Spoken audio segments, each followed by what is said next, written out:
ನಮಸ್ತೆ ರೀ ಎಲ್ಲರಿಗೂ ವೆಲ್ಕಮ್ ಟು ಚೇತೂಸ್ ಕಿಚನ್. ಇವತ್ತು ಸಿಂಪಲ್ ಆಗಿ ಬೇಳೆ ಸಾಂಬಾರನ್ನ ಯಾವ ಥರ ಮಾಡೋದಂತ ನೋಡೋಣ ಬರ್ರಿ.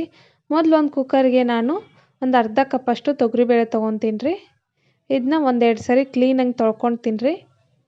ಇವಾಗ ಒಂದು ಕಟ್ ಮಾಡಿ ಇಟ್ಕೊಂಡಿರೋ ಈರುಳ್ಳಿ ಹಾಗೆ 3 ಟೊಮೆಟೊ ಹಾಕ್ಕೊತೀನಿ ರೀ. ನಮ್ಮ ಟೊಮೆಟೊ ಹುಳಿ ಇಲ್ಲ, ಸೊ ಹಂಗಾಗಿ 3 ಹಾಕ್ಕೊಂಡಿದ್ದೀನಿ. ನಿಮ್ಮದು ಹುಳಿ ಇದ್ದರೆ ಒಂದೇ ಟೊಮೆಟೊ ಹಾಕ್ಕೊಳ್ರಿ. ಇದಕ್ಕೆ ಸಿಪ್ಪೆ ಸುಲಿದು ಇಟ್ಕೊಂಡಿರೋ ಒಂದು ಸಣ್ಣ ಬೆಳ್ಳುಳ್ಳಿಗಡ್ಡೆ,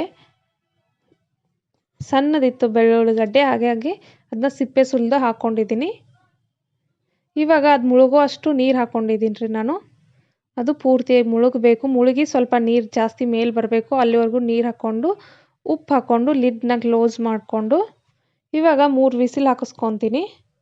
3 ವಿಸಿಲ್ ಹಾಕಿಸ್ಕೊಂಡಿದ್ದಾಯಿತು. ಮೀಡಿಯಮ್ ಫ್ಲೇಮಲ್ಲಿ ಹಾಕಿಸ್ಕೊಂಡಿದ್ದೀನಿ. ಇವಾಗ ಒಗ್ಗರಣೆ ಯಾವ ಥರ ಹಾಕೋದಂತ ನೋಡೋಣ ಬರ್ರಿ. ಸ್ಟವ್ ಆನ್ ಮಾಡಿಕೊಂಡು ಸ್ವಲ್ಪ ಅದ್ರ ಮೇಲೆ ಒಂದು ಪಾತ್ರೆ ಇಟ್ಕೊಂಡು ಸ್ವಲ್ಪ ಎಣ್ಣೆ ಹಾಕ್ಕೊಂಡು ಸಾಸಿವೆ, ಜೀರಿಗೆ, ಕರಿಬೇವು ಹಾಗೆ ಒಂದು 4 ಎಸಳು ಬೆಳ್ಳುಳ್ಳಿನ ಇಟ್ಕೊಂಡಿರೋ ಬೆಳ್ಳುಳ್ಳಿನ ಹಾಕಿದ್ದೀನಿ ರೀ. ಇವಾಗ ಸ್ಟವ್ ಆಫ್ ಮಾಡ್ತೀನಿ ರೀ ನಾನು. ಇವಾಗ ಸ್ಟವ್ ಆಫ್ ಮಾಡಿ ಖಾರ ಹಾಕೋತೀನಿ. 1 ಸ್ಪೂನಷ್ಟು ಚಿಲ್ಲಿ ಪೌಡ್ರ್ ಹಾಕ್ಕೊತೀನಿ. Stove off must and should ನೀವು ಸ್ಟವ್ ಆಫ್ ಮಾಡ್ಕೊಂಡ್ಬಿಟ್ಟು ಖಾರ ಹಾಕ್ಕೋಬೇಕು. ಯಾಕಂದರೆ ಆವಾಗಲೇ ಅದು ಟೇಸ್ಟ್ ಬರೋದು. ಇಲ್ಲ ಅಂದರೆ ಖಾರ ಸೀದು ಹೋಗಿ ಸಾಂಬಾರಿಗೂ ಕಲರು ಬರಲ್ಲ, ಹಾಗೆ ಖಾರನೂ ಸೀದು ಹೋಗುತ್ತೆ. ಸ್ವಲ್ಪ ಕಲರು ಬ್ಲ್ಯಾಕ್ ಕಲರ್ ಬರುತ್ತೆ, ಅದು ಕೆಂಪು ಕಲರ್ ಬರೋದಿಲ್ಲ. ಇವಾಗ ಬೇಯಿಸಿಟ್ಕೊಂಡಿರೋ ಬೇಳೆನ ಇದಕ್ಕೆ ಹಾಕ್ಕೊತೀನಿ ರೀ.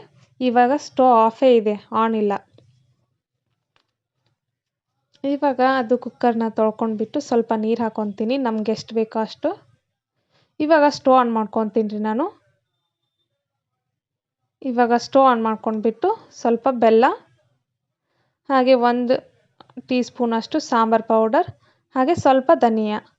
ನಾನು ಸಾಂಬಾರು ಪೌಡ್ರ್ ಜೊತೆ ಧನಿಯಾ ಯಾಕೆ ಸೇರಿಸ್ಕೊಂಡೆ ಅಂದರೆ ರೆಡಿಮೇಡ್ ಸಾಂಬಾರು ಪೌಡ್ರ್ ಇದೆ ನನ್ನ ಹತ್ರ, ಸೊ ಹಾಗಾಗಿ ನಾನು ಎಕ್ಸ್ಟ್ರಾ ಸ್ವಲ್ಪ ಧನಿಯಾ ಪೌಡ್ರನ್ನ ಸೇರಿಸ್ಕೊಂಡಿದ್ದೀನಿ. ನಿಮ್ಮ ಹತ್ರ ಮನೇಲಿರೋ ಸಾಂಬಾರು ಪೌಡ್ರ್ ಇದ್ದರೆ ಎಕ್ಸ್ಟ್ರಾ ಧನಿಯಾ ಪೌಡರ್ನ ಸೇರಿಸ್ಕೋಬೇಡ್ರಿ.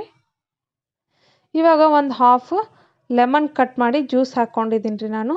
ಲೆಮನ್ನ ಸ್ಕಿಪ್ ಮಾಡೋಕ್ಕೆ ಹೋಗಬೇಡ್ರಿ. ನೀವು ಟೊಮೆಟೊ ಎಷ್ಟಾದರೂ ಹಾಕ್ಕೊಂಡ್ರಿ ಸರಿ, ಆದರೆ ಒಂದು 4 ಹನಿ ಆದರೂ ನೀವು ಲೆಮನ್ ಜ್ಯೂಸ್ ಹಾಕ್ಕೊಳ್ಳೋದ್ರಿಂದ ಟೇಸ್ಟು ಚಲೋ ಬರ್ತೈತಿ, ಹಾಗೆ ಸ್ಮೆಲ್ಲು ಕೂಡ ಸಾಂಬಾರ್ದು ಚಲೋ ಬರ್ತೈತಿ. ಸ್ವಲ್ಪ ಕೊತ್ತಂಬರಿ ಸೊಪ್ಪು ಹಾಕ್ಕೊಂಡಿನಿ. ಈಗ ಇದು ಚಲೋ ತಂಗೆ ಬೇಯಿಸ್ತೀನಿ ರೀ ಇದನ್ನು